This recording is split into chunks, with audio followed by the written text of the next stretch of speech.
ওকে, আমরা আজকে দেখব কিভাবে আমরা প্রোডাক্ট ইম্পোর্ট এবং এক্সপোর্ট করতে পারি। তো এই হচ্ছে আমার স্টোর। আমি চাচ্ছি এইখানে সিলেক্ট করলাম, অথবা আমি একটা একটা করে যত খুশি সিলেক্ট করতে পারতাম এভাবে। ক্লায়েন্ট এই ফাইলগুলো আপনাকে দিয়ে দেবে। তো আমি চাচ্ছি প্রত্যেকটা প্রোডাক্ট এক্সপোর্ট করতে। খেয়াল করবেন এখানে আমি এক্সপোর্ট দিলাম এবং আমি চাচ্ছি আমার সিলেক্টেড 3 প্রোডাক্টস এবং প্লেন সিএসভি অথবা সিএসভি ফর এক্সেল, যেটাই আসলে রাখেন সমস্যা নেই। এক্সপোর্ট প্রোডাক্টে ক্লিক করলাম। তো ক্লিক করার সাথে সাথে এই স্টোরের যে মেলটা থাকবে সেই মেলে এইরকম একটি ফাইল চলে যাবে।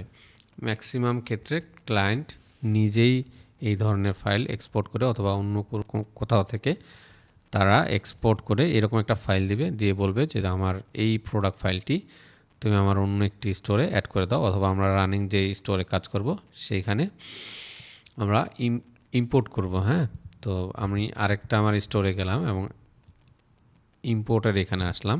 আসার পরে আমরা যে ফাইলটা এই মুহূর্তে ডাউনলোড করেছি এইটা আমরা ধরেন ড্রাগ করে এখানে সিম্পলি ছেড়ে দেব, অথবা ক্লায়েন্ট যদি আপনাকে এরকম একটা সিএসভি ফাইল দেয়, আপনি আপনার কম্পিউটার থেকে সেই ফাইলটাকে আপলোড করে এখানে আপলোড অ্যান্ড প্রিভিউতে ক্লিক করলেই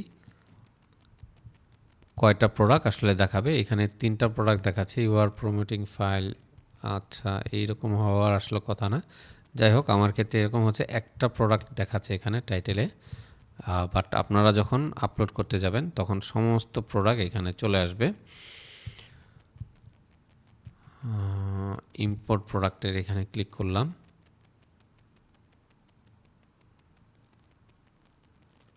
এবং প্রোডাক্টটি চলে আসলো। হ্যাঁ, আশা করি আপনারা বুঝতে পেরেছেন যে কীভাবে প্রোডাক্ট ইম্পোর্ট এবং এক্সপোর্ট করে।